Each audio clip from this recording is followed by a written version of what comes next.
Hello friends, in the series on the income tax cases, today we will discuss a very pertinent issue that whether the interest and dividend received by a cooperative society by having investments in a cooperative bank is eligible for deduction under section 80 P subsection 2 clause D.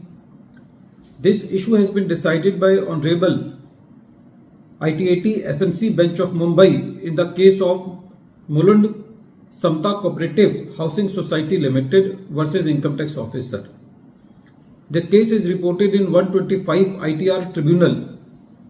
short notes 11, and the date of the judgment is 15th May 2025. In the present case, the assessment year is 21-22 and the assessee has filed a return by showing nil income by claiming the deduction under section 80P subsection 2 clause D on the interest and dividend received on the investments made in the cooperative banks. During the assessment proceedings, it was the apprehension of the learned assessing officer that by insertion of section 80P subsection 4, the cooperative banks are denied the deduction under section 80P subsection 2 clause D.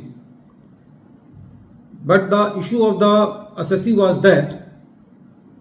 in this case the cooperative bank was not claiming the deduction under section 80P subsection 2 clause D, but a cooperative society was claiming the deduction under section 80P subsection 2 clause D. The submission of the assessee was that the deduction under section 80P subsection 2 clause D is allowed to a cooperative society on the interest and dividend received in investments done by a cooperative society in cooperative banks. The assessee pleaded that the words cooperative society are the words of a very large extent and denotes a genus, while the words cooperative bank is a word of limited extent which defines a particular species of genus. According to the assessee, since a cooperative bank is also a cooperative society, by the definition of Cooperative Society Act 1912, hence the cooperative bank is also a cooperative society. The assessee said that there is no denying the fact that the deduction under section 80P subsection 2 clause D is not allowed to a cooperative bank, but in the present case it is not the bank who is claiming the deduction, it was the cooperative society, and since a cooperative banks also come into the definition of a cooperative society, so the deduction should be allowed to the assessee. But the assessing officer was not convinced, and accordingly the deduction under section 80P subsection 2 clause was denied. The assessee filed the appeal before the CIT appeal, and the CIT appeal also dismissed the appeal in limine. In the present case, the deduction was denied to the assessee by the intimation under section 143 subsection 1, against which the assessee has filed the rectification application under section 154, which was also rejected by the revenue. And since the appeal was also dismissed by the CIT appeal, so the assessee was before the tribunal. The tribunal, by hearing both the parties, was of the view that in the present case,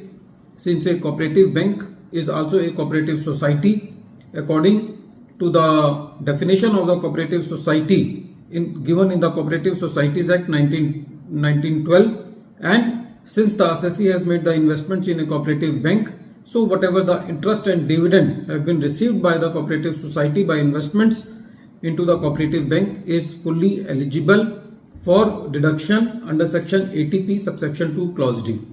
The tribunal clarified the thing that though the cooperative bank by insertion of section 80P subsection 4 is not entitled to deduction under section 80P subsection 2 clause D, but it does not mean that a cooperative society who is having the investments in cooperative bank will also not be allowed the deduction. So in the present case, it was concluded that the cooperative society will be eligible for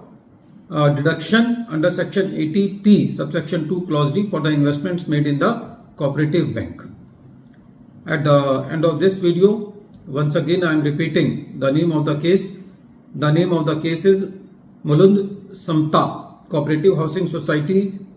Limited versus Income Tax Officer, and this case is reported in 125 ITR Tribunal Short Notes 11, and the date of the judgment is 15th May 2025. Thank you, friends.